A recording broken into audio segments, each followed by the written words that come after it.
For today's video, we're going to answer the question in muscular system. First question is to enumerate the general function of muscular system. First is the movement of the body. Next is the maintenance of posture. Third is the respiration. Next is the production of the heat, communication, constriction of organ and vessels, and the contraction of the heart. For the second question is to enumerate or define or differentiate the different characteristic of muscular tissue. First is the contractility. This is the ability to shorten when it receives sufficient stimulation. Second is the excitability. This is the ability to respond to stimulation.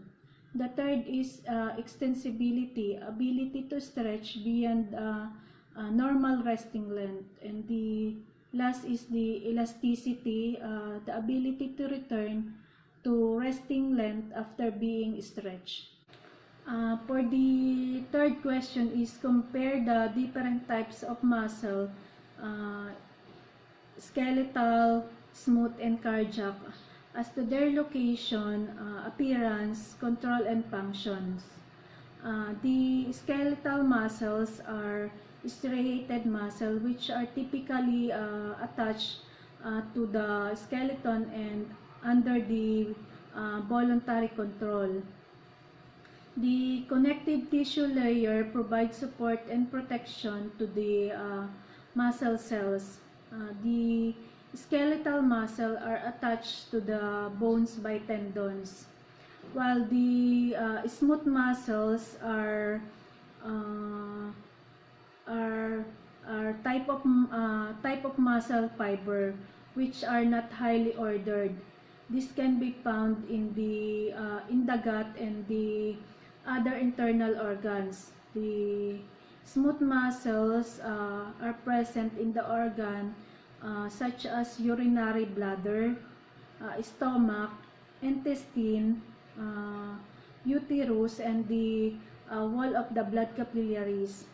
The smooth muscles is a voluntary muscle which is not striated, while the cardiac muscles are a type of muscular tissue found only in the heart. There are shorter and wider than the skeletal system. Each muscle cell are mononucleated. The muscle cells comprise in many mitochondria and myoglobin. And for the second to the last question is identify and demonstrate the action of at least 5 muscle of facial expression. The first is the frontalis muscle. When you wrinkle your forehead like this, when you see the wrinkle in your forehead. Next is the orbicularis oculi muscle. This is when you close your eyes.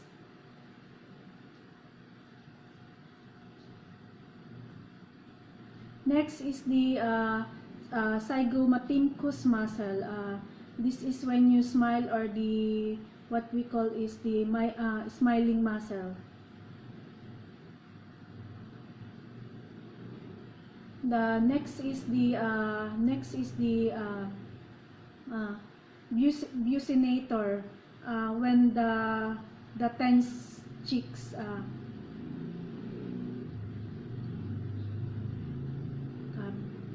Next is the last is the platysma muscle, when the tense of the skin of the neck.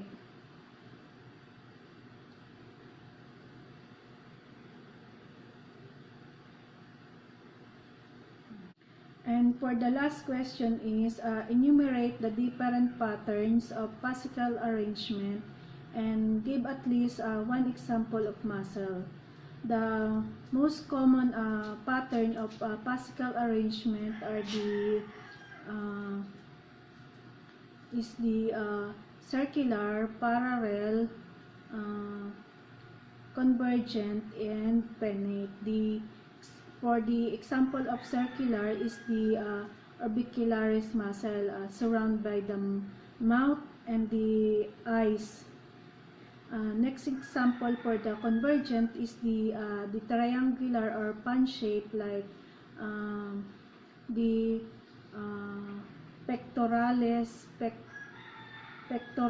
muscle of the anterior thorax, while the parallel is the sartorius muscle of the thigh.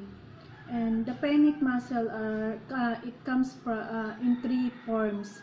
The unipennate is the extensor digitorum longus muscle of the leg, while the bipennate is the rectus femoris of the thigh. And the multipennate is the deltoid muscle here, which are formed by the in the roundness of the shoulder.